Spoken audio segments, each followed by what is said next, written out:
where I live, it's midnight. It's always midnight. It's actually midnight. Why the... Hello, I'm Sotos, and I come from Greece. Hello. I've been to Greece. It was nice. It was nice. Greece is a good country. It's good weather. It's got good food. The people, they know how to cook. And I always think that's important. But they do. They got good food. They know how to cook. They're welcoming. And, the Mediterranean, isn't it? The Mediterranean. There's always something like just hearing the phrase the Mediterranean always makes me think nice things, warmth. Yeah. Cradle of, what do you call it? Civilization as well, isn't it really? The cradle of civilization.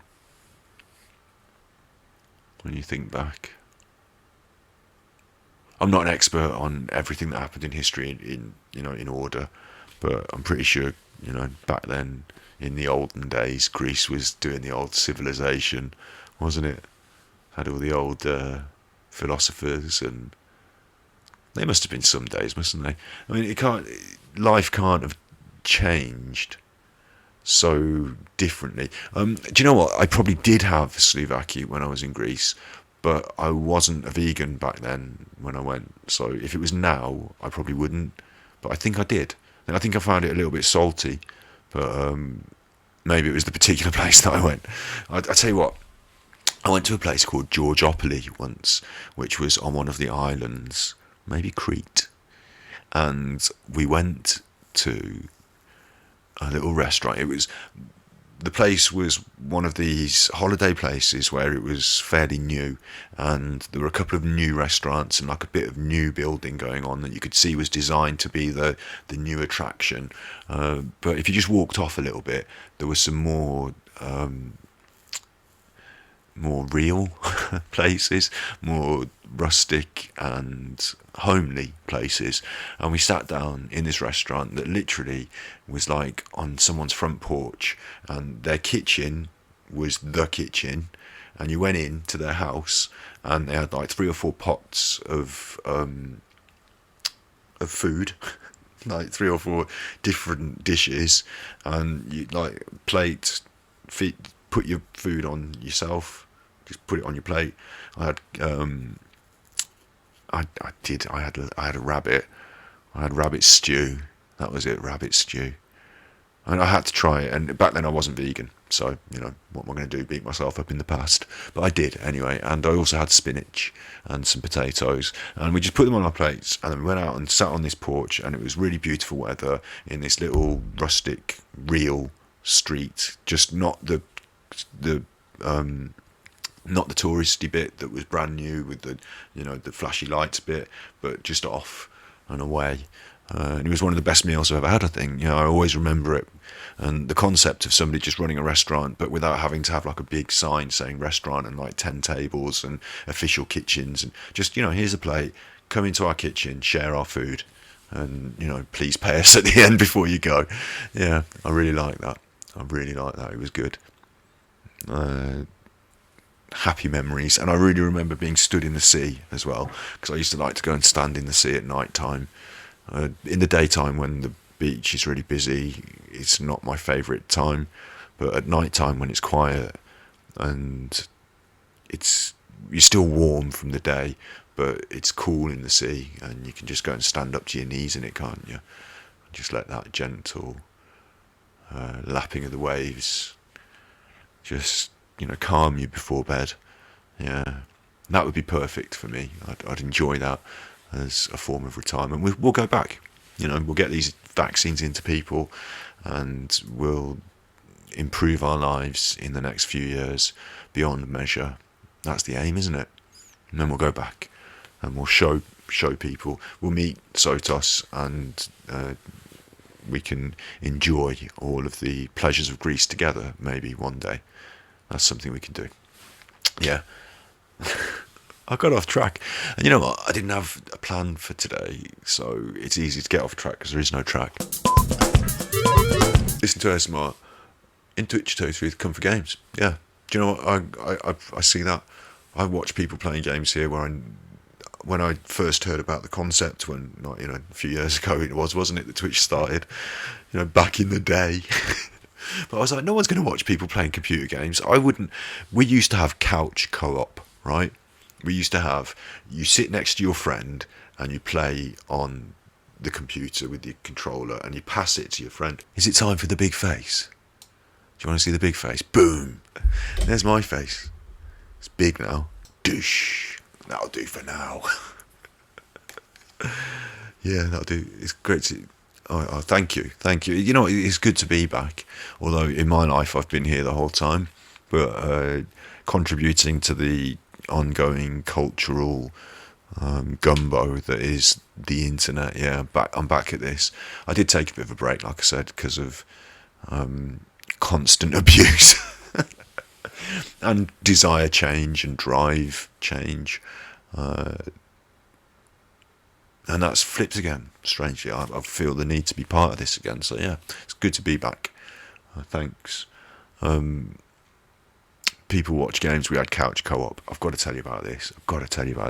Back in the day with couch co-op, right?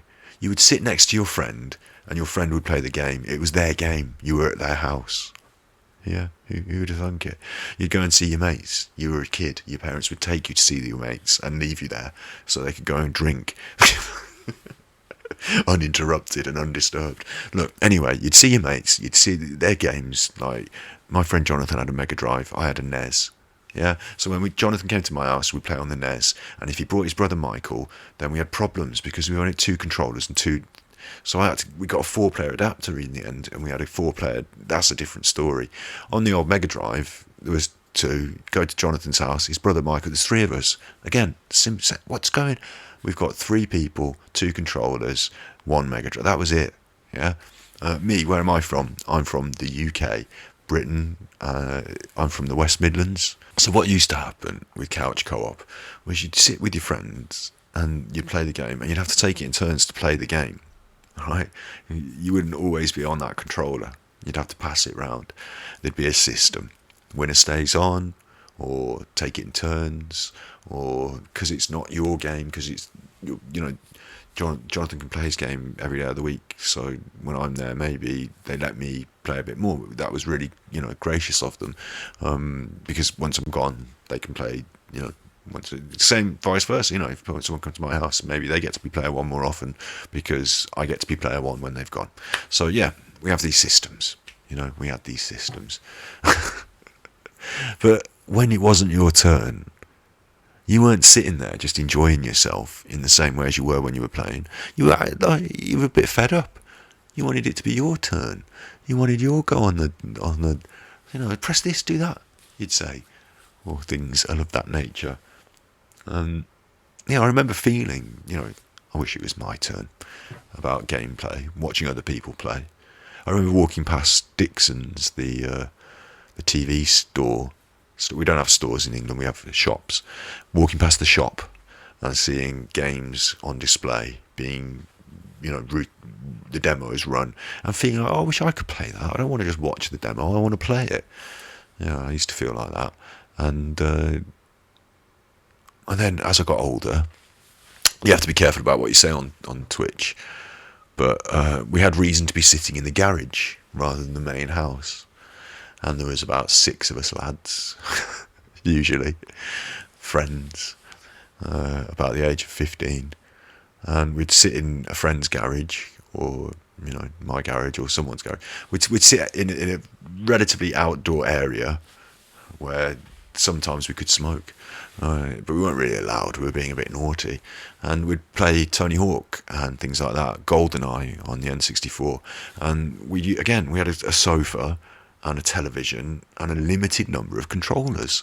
And this time, when you're a bit older, there's even more people then. You've got your mates, a few mates. You might even be doing some drinking or something. I don't drink anymore. I just drink non-alcoholic. That's alcohol-free, 0 points. Not advertising the brand, just advertising the alcohol content. Nothing. But yeah, back then, yeah, exactly, garage sesh. Yeah, So we'd do that, and we'd be playing Tony Hawk or GoldenEye, and we'd be playing for hours, and taking it in turns. And when it's not your turn, like, okay, at this point in life, there was something you could do while it wasn't your turn, but really we wanted to be playing. And it baffled me when Twitch came out. I was like, this will never catch on, right? Because in my experience, when you're not playing, when you're watching someone else play, it's kind of frustrating, and you kind of just want to say, oh, give me a go. You don't want to watch somebody play Street Fighter 2 against somebody else. You want to be in that zone, you want to be picking your favourite and pressing the, swinging the guy or leg sweep, you want to be in that. This is non-alcoholic fake beer. I call it fake beer. It's not fake, it really is non-alcoholic beer. But I call it fake beer because, like, if it was, you get the concept, don't you? So I don't know how Twitch really did catch on in the end, but it absolutely did. I don't know if it's the platform that I want to be associated with, long term. I don't know if it is my raison d'etre. I don't know if it's where we're going. Certainly is at the moment. But there are other streaming platforms available, aren't there? So who knows? I'm new to this, and I'm just going in with my eyes open, just seeing what happens. It gives me a great ability to create content that can then go on YouTube, that I can then edit. I can use this as a sort of basic setup to edit from with other aspects. So I think that's really good. And I like experimenting with media. And I like playing computer games, and I've got them, and I've got a telly. I'm pointing at it now. That's not the telly, that's the camera, you idiot. That's the telly. But if you point at the telly, no one can see you pointing. If you point at they see. Don't keep looking over there. If you look at that, right. So we've got that. And that's the plan, yeah. We're going to aim towards powerful gaming PC. We are aiming towards playing New World, which is going to be a new MMO. And it looks interesting. And I thought, what a great opportunity to get in, like, on day one with an MMO, instead of be like 5 years late like I am with Hearthstone, and I have all those old cards that I still haven't bought. Play Hearthstone, League of Legends, Diablo. Oh, I play a bit of Diablo. I dabble with Diablo. It's been fun. It's a grind, and it's weirdly never ending. It's like, as soon as you level and power up and feel strong, and that's the point of an RPG, is to level up and feel strong, than you did. It's all of a sudden like, okay, why don't we wrap up the difficulty then? So now torment. You don't just have 4 levels of difficulty that you used to. It's like 20 levels of difficulty. Just keep pushing, up. It's like, hang on, something's gone wrong here. Some kind of valve has not gone off, or some kind of loop mechanism has not synced in, because as I get stronger and stronger with my equipment, my legendary, my sockets and all that, great, that's good feeling. But then what the point is, because we're going to have the same thing happen, but with stronger baddies. But they're the same baddies, really. So actually what you could do to get the same experience is just F off all the progression and just stay at level 1. It'll be the same level of difficulty, because as you get stronger, that gets stronger, so it just maintains the same gap, doesn't it? So that's my problem with Diablo. I love it. I love the grind. I can sit and grind for a few hours, and add a few little trinkets to my witch doctor and what they've got. But the story, actually agree on that. The story was interesting. It was fun. I think if Blizzard realised that a bit more as well, if they realised that you see, I agree with you there. I was more interested in the story and playing the game like a one-player game, like you used to with again, like trying to get 40 hours out of a one-player scenario campaign story. Yeah, if Blizzard focused on that, and like it seems to be that at the end of Diablo you have to be able to play it forever, and that doesn't mean, to Blizzard, it means having this endless dungeon run, like this infinite dungeon run. Whereas I think the original Diablo roguelike element was to play the same game over and over, which I appreciate you can do with different classes, can't you? You run the same campaign, but it's different. I think that's the key to it, rather than having this sort of like endless rift, because that's what I've been doing, and I did get into a bit of a rut with it at one point. I was like, I've just spent 4 hours in these rifts, and the result of it is the rifts get harder. I got my good hat, and now my rift is harder. But I think you're right. The story's good, the lore is good. I like that.